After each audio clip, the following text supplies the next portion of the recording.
Okay.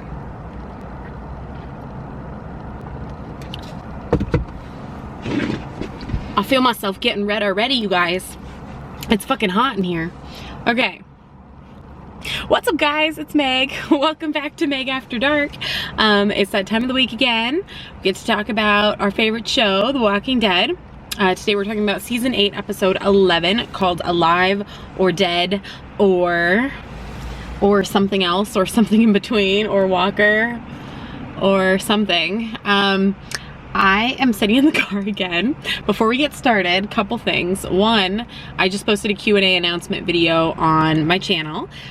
Really excited to do a Q&A. I've already read some of your guys' questions and I want to get started answering them right now. It's really hard to actually wait. But do not post your questions in this video. Post your questions in that video, which is the one right before this one. And I will answer them there. It may take 1 or 2 videos, but I'm super excited about it, you guys. Super excited. Secondly, it is a lot warmer out today than it was the other day when I filmed. The other day it was cold, and it's like 70 degrees, and I really need the windows down. I rolled up the windows and I'm getting hot already. See, my neck's all red. And I'm a little bit, I have the window down right now. I think there's probably like major white noise for you guys because there's a freeway like down the hill here. And okay, listen to everyone, but especially men out there, but listen for everyone. If somebody is parked in the middle of a fucking parking lot or off to the side of a parking lot where nobody else is, maybe they want to be left alone. So I parked here. Let me just show you real fast, because some fucking guy just like creeped up behind my car, walked right next to my car out of fucking nowhere. Like, I'm nowhere near where you should walk by me unless you were coming from the other way, like from in front. Then I could understand if you were walking somewhere. And then he just went down into the bushes down there. And I'm sitting here going, I need my window down because it's freaking hot. But it's loud and there's creepy people walking around. And I don't really want to get robbed right now because I have way too much money in my purse. So yeah, I think I might roll the window up, but I feel like I'm gonna asphyxiate in here. So, but look, okay, look behind me. See, hold on, let me fix this. Okay. This is like a little, the guy went right down there into the bushes. That's like literally a drop-off hillside down there. So I don't know what the fuck he's doing down there. And then no cars, really no cars, no cars. And he came up right all of a sudden, like I was fixing, like messing with my camera and stuff. All of a sudden he's like, comes up right along this passenger side of my car. Where the fuck did he just come from? Okay, end rant. I just feel like sneaking up on someone is just like, why the fuck would you go out of your way to walk right by my car? Unless you're being a creep. Okay, end rant, back to Walking Dead. Holy shit, you guys. I am really red. Okay. For those of you who are new to this channel, I am very pale. And when I get hot or embarrassed or upset, I get red. So you'll have to excuse that. Maybe you'll find it endearing. Probably not. Okay, I told you about the Q&A announcement. 4 minutes of this video has already passed. Hopefully you're still here. Let's talk about the episode last night. I have heard a lot of people did not like it. I'm not sure why, because I really liked it. For the most part. There were a couple little things that I didn't like, but all in all, I thought it was a really good episode moving forward. Oh my god, you guys. I do not even need this. It's a large. I'm gonna roll up the window because it's loud. I'm so sorry. But I'm gonna have to roll it down in a minute because it's getting hot. It's a way too big, those McDonald's mocha frappe things. I didn't realize they were that good. They're really good. Many unneeded calories, but it's very good. Okay, so I'm gonna try and go and hit everything I wanna say, but I wanna say my most important things first, just in case you don't feel like watching this whole video. I want to talk about Dr. Carson and Gabriel. For one, one of my annoyances in this episode is that they killed yet another doctor. And Dr. Carson, I mean, we've spent all of this time, Gabriel, he gets stuck at the sanctuary, okay? And he survives. Negan doesn't kill him. He's sick. He's trying to work on Eugene and Dr. Carson to get them both to go to the hilltop. Dr. Carson obviously wants to go, although it is very scary. And Eugene is, you know, was part of Alexandria, was part of Gabriel's group. So, you know, obviously Gabriel's trying to convince him, and this whole, you know, when he got to the sanctuary, when he was talking to Negan, he was very much like, God leads the way, maybe God's given me a task to do. He's like trying to find where he fits in here and what path God has for him. And anyone who has a religious, like, Christian background knows that a lot of it is having faith that God will provide the way for you and the answers. So I really appreciated that they emphasize that in Gabriel's character, because it does make it very realistic. But this whole time he's trying to find kind of a purpose, like what's his purpose now? Why has he been led to the sanctuary? Then he discovers, you know, the doctor there, and there's a doctor that could help Maggie. So now he's like, this is my new purpose. Him and the doctor escape, and he's very sick. And everything that happens in this episode is working out. So, like, they pull over to read a map, and then they hear something, and that something leads them to a house where there's medication. And then the medication then leads them to the piggy bank that has the keys and a map to this unknown location. And everything just seems to be like, bam, bam, bam, have faith. And Gabriel's trying to prove a point, you know? I mean, he's not really like trying to push anything on Dr. Carson, but Dr. Carson is obviously very skeptical. And Gabriel is like, look, you know, I have faith. God leads me the right way. God provides, you know, there you go. And it's just working out.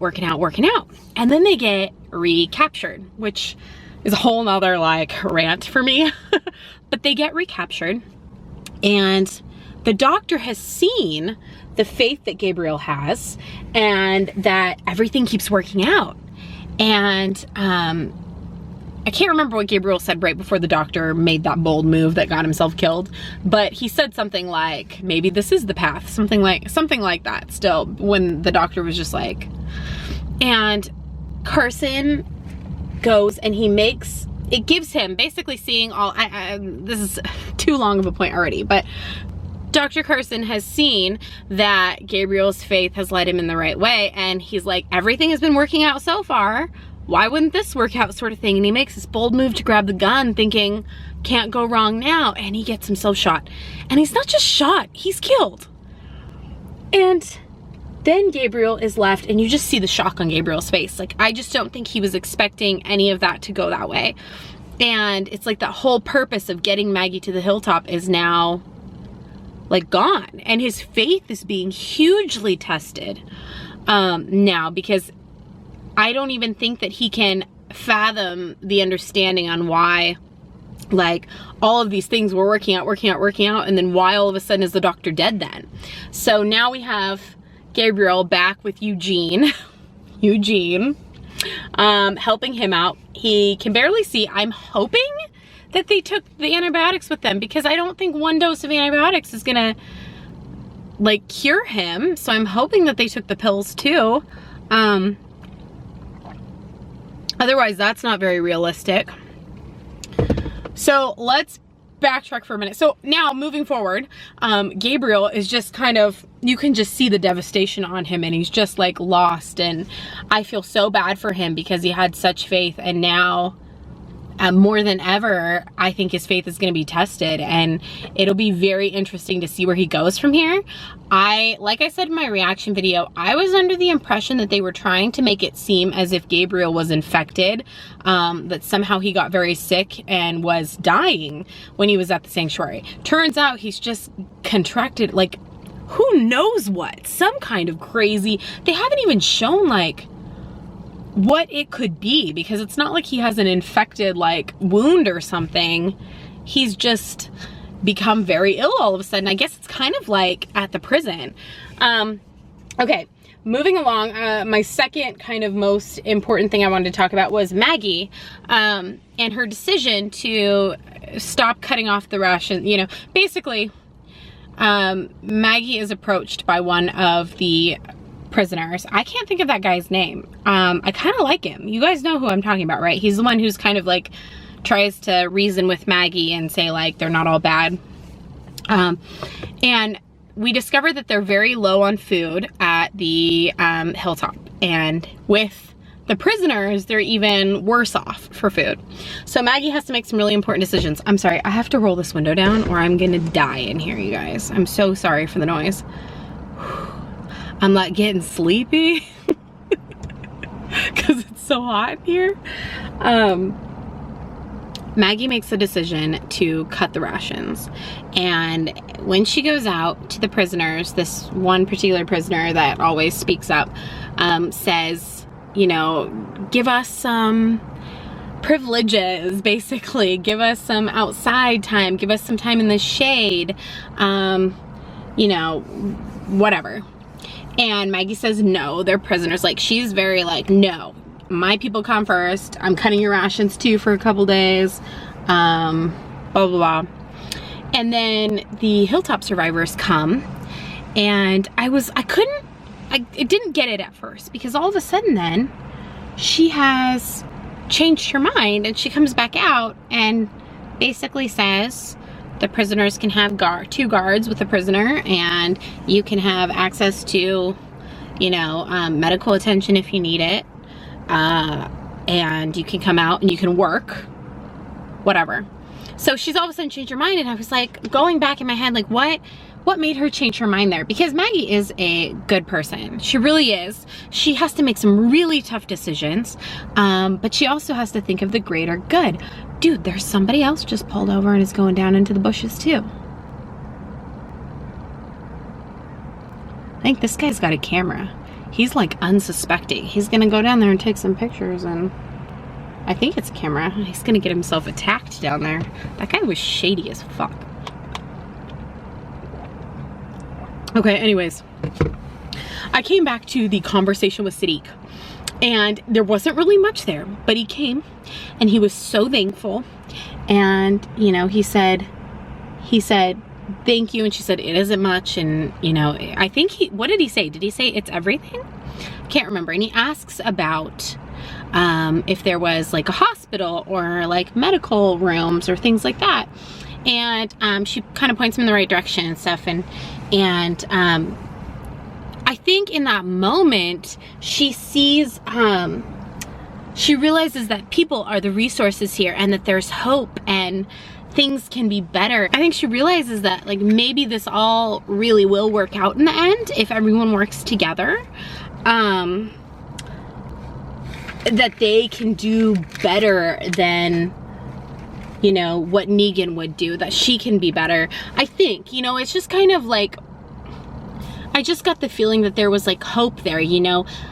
She sees Sadiq, who's this new person, come with the members of Alexandria, and now there's more bodies and there's more mouths to feed, but there's also more people with skills. And I think that she's now thinking, you know, maybe we can use these prisoners to do some of the work around here, make them work for their food or whatever, but also maybe some of them you know, can be resources that will help the hilltop, and maybe if you treat them right, they will fight on your side. They will see that the people at the hilltop are these good people, and maybe they will be willing. Now, I think the one guy, what's the guy's name with the really long hair?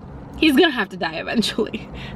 He's gonna pull some stunt or something and get himself killed or get somebody else killed. I think him and the kid are gonna have something happen. So not every savior is like savable, but I think that Maggie kind of had that change of heart there, that if they treat everyone the same and with care and stuff, it can be a better place for them than it was with Negan. At least that's what my thought was. Another thing I want to talk about is Gabriel's and Carson's map. So this map, when they're there in the cabin, they discover keys to a car or to a Jeep and a map. And we don't know what the map leads to. Either they don't say or they don't know, but they're going to go check it out, and then they're thwarted by getting recaptured. And that really freaking bummed me out, because all of this, like, leading up to, you know, like, we're on the right path, God's leading us down the right path, and then the writers just have them be recaptured again, and that's it. So I'm pretty sure that whatever this map is leading to will come into play down the road. I'm thinking that it has something to do with this secret bunker that I think, which we don't know that there's a secret bunker, but I'm pretty sure it has to do with the secret bunker that is at the garbage heap. I've got this big theory, which you guys know from my last review, but I think that the bunker is more than the garbage heap is more than it seems. You know, it's not just a place where the heapsters lived. It's actually like something else, maybe even before their time there. I don't know necessarily that they were running it, but there's solar panels, a helicopter pad. We have seen a helicopter already. I definitely think that this map, I definitely think there's a bunker there, something that's gonna be super beneficial. But I think that the map, I'd be really interested to see if the map actually was leading there, because where else is it gonna lead? It would be really cool to see the map lead to the garbage heap, and then they're like, what's here, you know, and they find it, and then they can, you know, tell Rick or something. I don't know.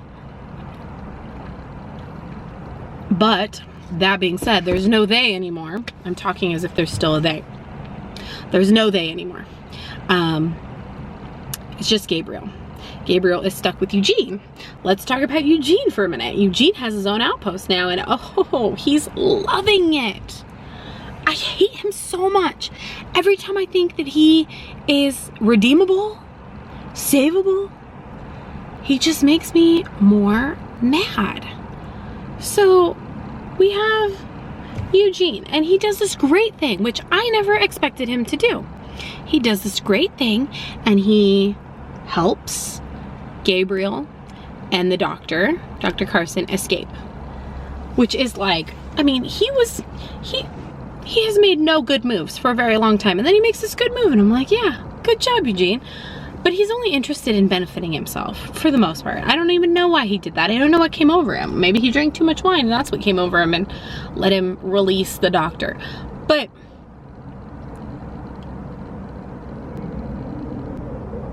that guy just came out of the bushes, and it wasn't a camera he has, it's binoculars.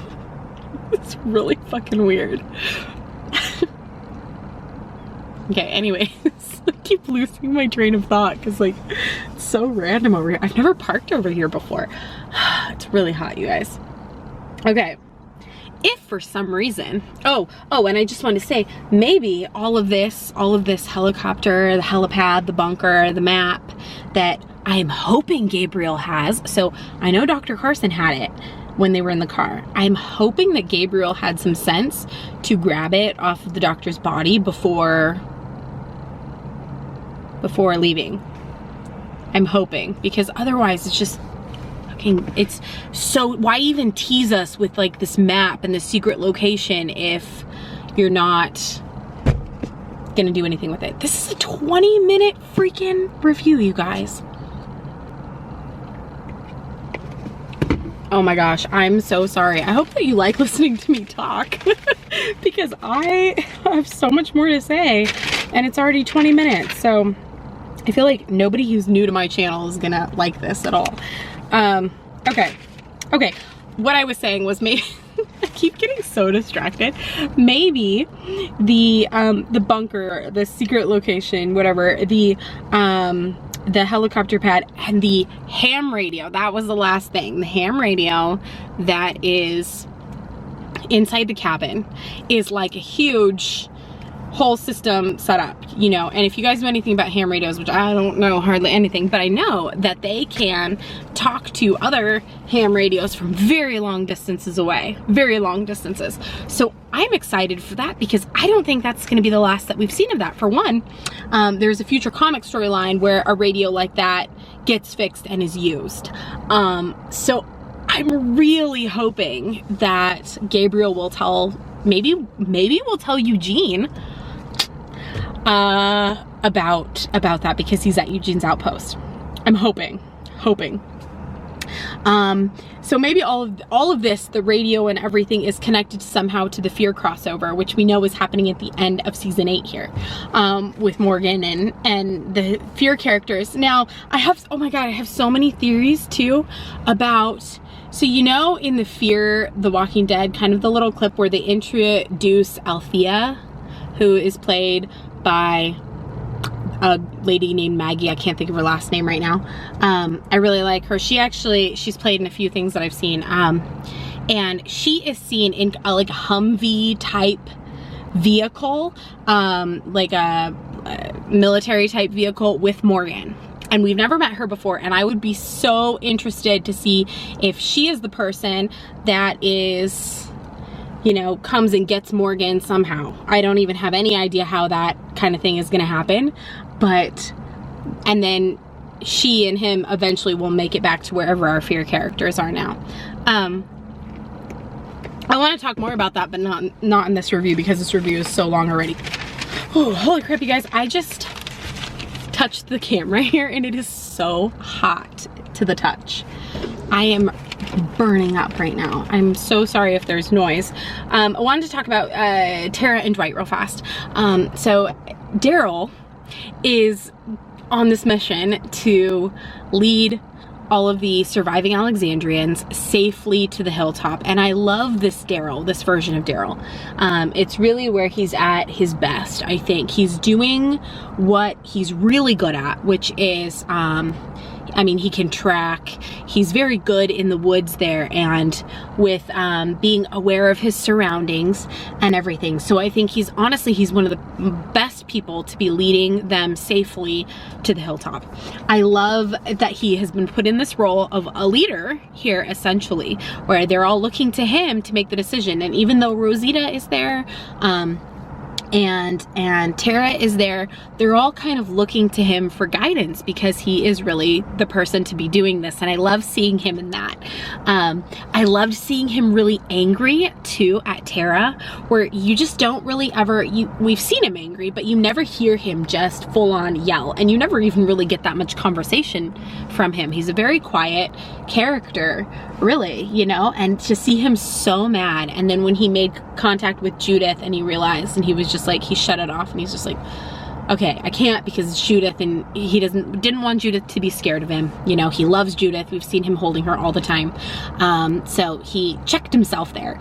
But the whole tension at the beginning of this episode with Tara, and she wants Dwight dead so bad, and I do not blame her, but she wants him dead, to the point where she was acting kind of like how Simon is acting, where she's not gonna listen to the person in charge, and she's so mad and angry that she's gonna take action into her own hands, no matter the consequences, no matter what anyone else thinks. Like, she wants her vengeance.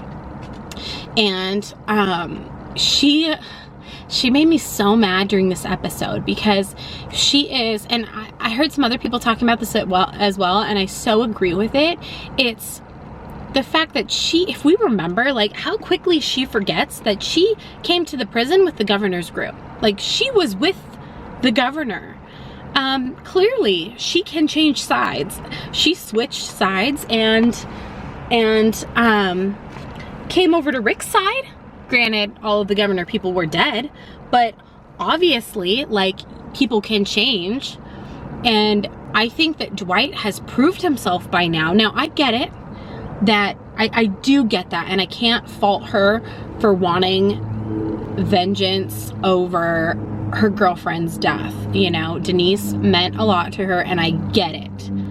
That being said, Dwight had proved an asset, okay? He's an asset to the group right now as they're moving through the swamp and the forest. He can help, especially if you run into the saviors or anything like he can help. And you're just so angry that you're gonna lead him off. She leads him off, tries to kill him. He tries to apologize at some point, even though at this point it doesn't make any difference to her. And she tries to shoot him. She tries to. Disregards what everyone else says to her, and tries to lead him off and kill him. Mind you, she left everyone there at risk when Rosita and Daryl and Sadiq go off to clear a path through the swamp. Tara says she's gonna stay back with Dwight. And I know that there are some, you know, there's still some of the Alexandrians have weapons and stuff. But she's so motivated by her hatred and her desire to kill Dwight that she left them unprotected, went running through the forest, making more fucking noise than needed, trying to get her vengeance on Dwight, leaving everyone else exposed back where she was supposed to be keeping an eye out for them. So it all just kind of rubbed me the wrong way with Tara. And then Dwight, yet again, proves himself, and he runs into the saviors and he leads them away and goes back with the saviors. Okay, moving along, away from Tara, but it does convince Tara that, you know, he helped them. So it may not calm her need to kill him, but I think that seeing him actually make a conscious choice that puts him in danger to save the group. I mean, he could have very easily been like, hey, they're over there. And he didn't do that. So I think it helped her see that he really did want to switch sides, but who knows how she's gonna act in the future.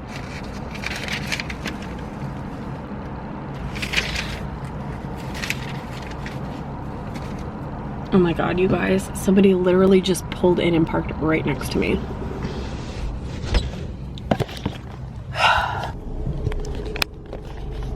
Okay, I don't even know what the fuck that was about. I just pulled forward and parked away from them. Empty fucking parking lot, you guys. What the fuck is wrong with people? It's an empty goddamn parking lot. And this bitch pulls up in her truck, literally right next to me. It's a freaking empty ass parking lot. I don't even understand. Look, I'm gonna show you. Do you see? Hang on. Do you see that? I was right back there in that lane, but she parked right next to me. Look, I do not. Crazy fucking people in this place. Okay. I like completely lost my train of thought because I was about to say something and then it's like, wow, okay, hi, are you stupid? Is it like a desire for companionship that you decide to park next to someone in the middle of a parking lot where nobody else is? Like, clearly if somebody pulls off to the side, it's because they don't want to fucking park next to you. Okay, I'm sorry. I wanted to talk about Enid real fast. She's at the hilltop. She makes it back to the hilltop. We don't see her make it back to the hilltop, but she's back at the hilltop. And I'm sorry, I'm so distracted because this person's getting out of the truck behind them. I don't know where they're gonna come, but we're just gonna wait a minute. Let me see if you guys can see. I don't think you can see.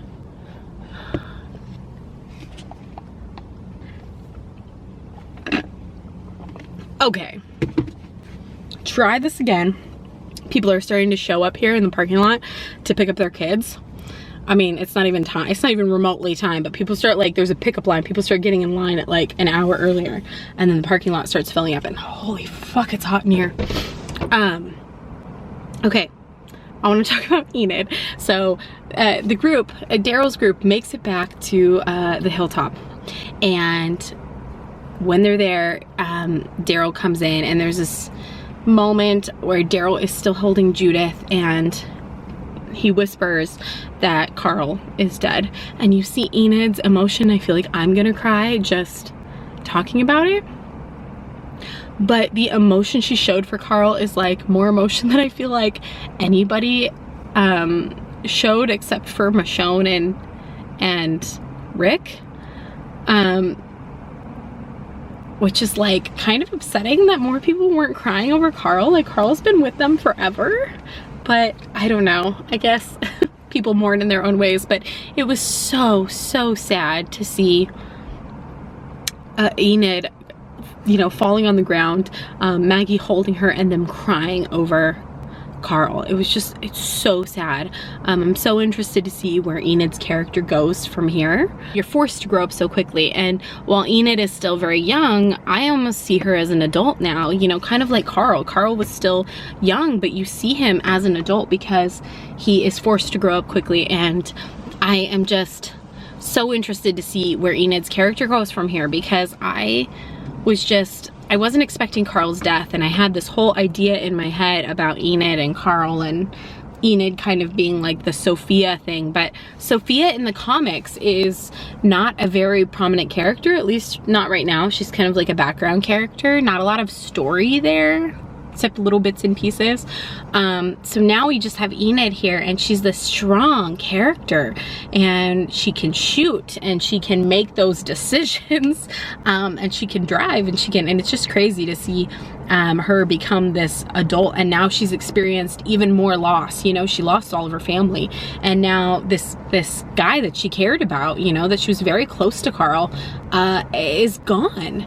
And so, you know, and Aaron too, she's close with Aaron, and Aaron's not there for now. So I don't know, but I'm excited. I'm rambling. I'm excited to see where she goes. I want to make sure I got everything. Oh, Morgan and Henry and Carol. Okay, just real fast. Just have to say that Morgan and Henry are very quickly approaching Crazy Town. Maybe have already passed into Crazy Town. Something's got to happen here. I did like that Henry still wanted vengeance for his brother, and Morgan lies to him and basically says that Gavin, the one he killed, is the one who killed his brother. And he wasn't going to do that at first, and Carol's words got to him, and he finally, for once, made the right decision. And I'm hoping that in doing that, he puts Henry's mind at ease, so that Henry doesn't feel that desire for vengeance again, that desire to, you know, get the revenge for his brother's death now that he knows he's killed Gavin. And maybe like he won't go all the way into Crazy Town like Morgan. Morgan's character confuses the hell out of me, because I don't always understand like his motive. Like, he goes back and forth. It's like clear mode, not clear mode, you know, new Morgan, then back to the old Morgan, and it's just very confusing. So I'm kind of like, I don't know what to think about him being the character crossing over to Fear, because I expected him to be dead, quite honestly. I expected him to die this season, and so the fact that he's not dying and he's taking his crazy over to the Fear cast, be very interesting. Okay, you guys, I am so sorry that this is so long. Let's see, I had to stop the video and restart, or not restart it, but like start recording again. So it was like it's like at 33 minutes right now. I love you guys. Don't forget about the Q&A. Let me know if I missed anything in the comment section. I want to say one more thing, but because I wanted to do a predictions video, but I don't know if I'm gonna have time to do it or not, so I'm just gonna say this real fast. Did you guys see the preview for next week's episode 12, with Simon? And he's in the car with Dwight, and they're driving, and they're the whole, like, you know, crew, a couple cars in front. There's Simon and Dwight, and then in the back there's Negan by himself. Dwight, dude, somebody else just came out of the bushes. Total random person. A different person. Oh, he sees me looking at him. There must be like a homeless camp down there or something. They don't look homeless though. Maybe like druggies or something. I lost my train of thought. Shit. I'm really sorry. It's the worst video ever. what was I saying? Oh, okay. Simon sees Rick's, I mean, he doesn't know it's Rick, but he sees Rick's, the car coming down the alleyway, and he doesn't like say anything. He sees it, and then he kind of like just, there's like a slight little, like, I wouldn't even call it a smirk, just like a slight little something. Simon wants Negan to get killed. And he doesn't say, and he could have easily been like, watch out Negan, like on the radio, like incoming or anything. He could have stopped his car so that Negan didn't get hit, and he let Negan get hit, and he like smiled about it. And so he is like all about Negan dying right now, and I think he wants to maybe take over the Saviors. Like he doesn't think that Negan knows what's up anymore, and he wants Negan dead. And I am like, is really exciting times, because I know Negan's gonna prevail over Simon, and Simon's just gonna get himself killed, whether by Negan or somebody else. But man, it's kind of, I'm looking forward to next episode, because Simon is like all about it. All right, you guys, that's it for this very, very long review. If you are still here, leave me a comment and tell me that you're still here at the end, because I find it hard to believe that many of you are still listening. I love you very much. I will see you guys with the Q&A later this week, and hope you have a great day. Bye.